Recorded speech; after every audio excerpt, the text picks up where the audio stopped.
Hi, this is Starkie Sowers. Welcome again to another Plus Program training series.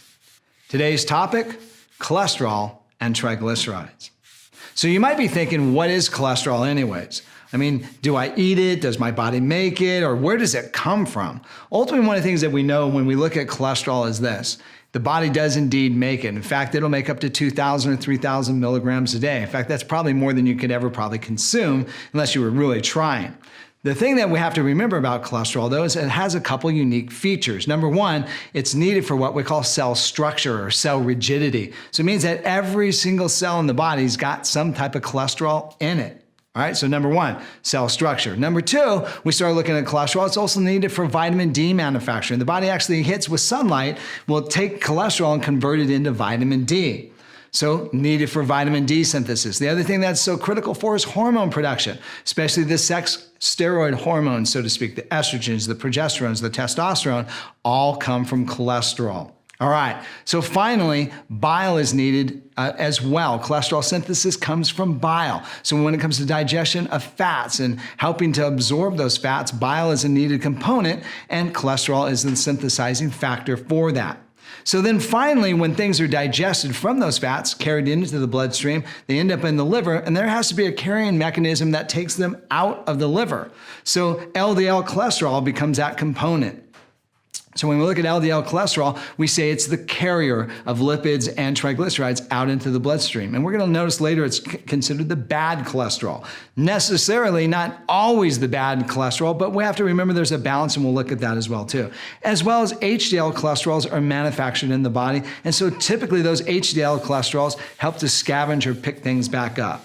So let's have a close look at HDL and LDL cholesterols. A couple of significant things. As we were saying, the LDL cholesterol, always considered the bad guy, number one, because you don't want more than about 130 milligrams of this stuff in your body. So here's what it does. After digestion, fats and all sorts of different amino acids and everything enter into the liver. And then the body has to transport those fats out into the system. Those blood fats are called triglycerides. And the carrier, so to speak, is a cholesterol component called LDL. So what it does is kind of packages up together cholesterol, also some fats, all different types of fats, sends it out into the bloodstream. We call those triglycerides, and ultimately delivers them to the cells for different things, either cell metabolism, such as energy, or maybe structural components and things of that nature.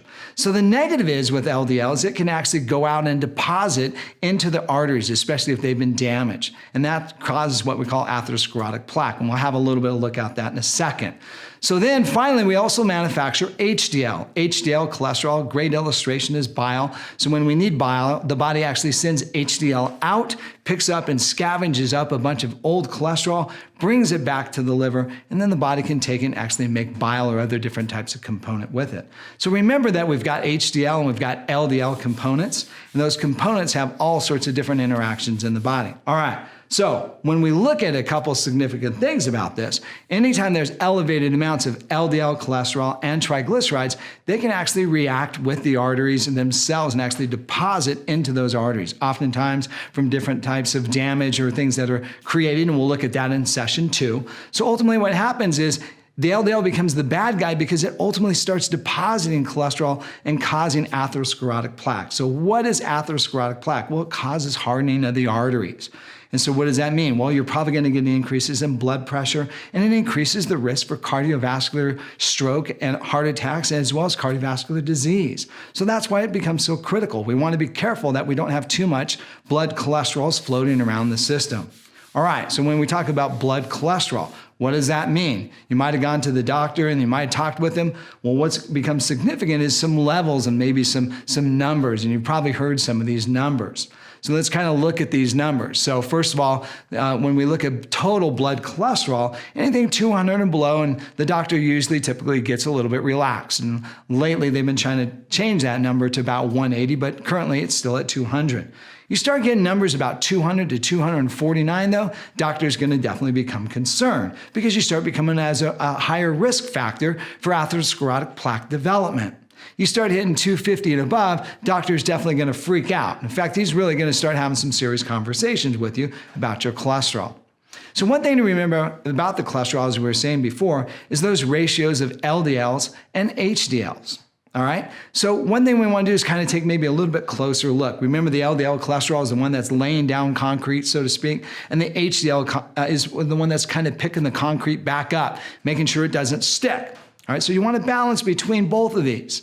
So ultimately, that they've got to rule together. All right, so when we look at that total 200, we're going to use that as our starting point, so to speak. We don't ever want to see LDLs over 130. When it comes to HDLs, usually about 40 for men and 50 for females. So one of the things to remember is the ratios, as we were talking about before. So let's say, for instance, that you had roughly about a 200 cholesterol and you had like a 50 HDL. So when we take the total cholesterol and we divide it by the 50, we end up with a ratio of about 4.0. So what does that mean? Ultimately, it means this. Anytime there's about 4.2 or below, then you're in what we consider a healthy zone. Anytime you start creeping over that 4.2, you definitely enter into a higher risk situation where there's too much LDLs, and that can create a situation of atherosclerotic plaque development. All right, so maybe that kind of helps to pencil in a couple different things. It's going to help to pencil in those numbers, make you feel a little bit more comfortable so you understand what they're all about. So with those numbers, you at least got some type of ammunition to be able to understand what this is all about. It's definitely related to atherosclerotic plaque and hardening of the arteries and all sorts of cardiovascular disease, so we want to keep a definite check on cholesterol. Stay tuned to session number 2 because we're going to talk about maybe how to adjust the diet and make that a little bit easier for you to do, keeping those healthy cholesterols in check. This is Starkie Sowers. Thanks again for watching another Plus Program training series.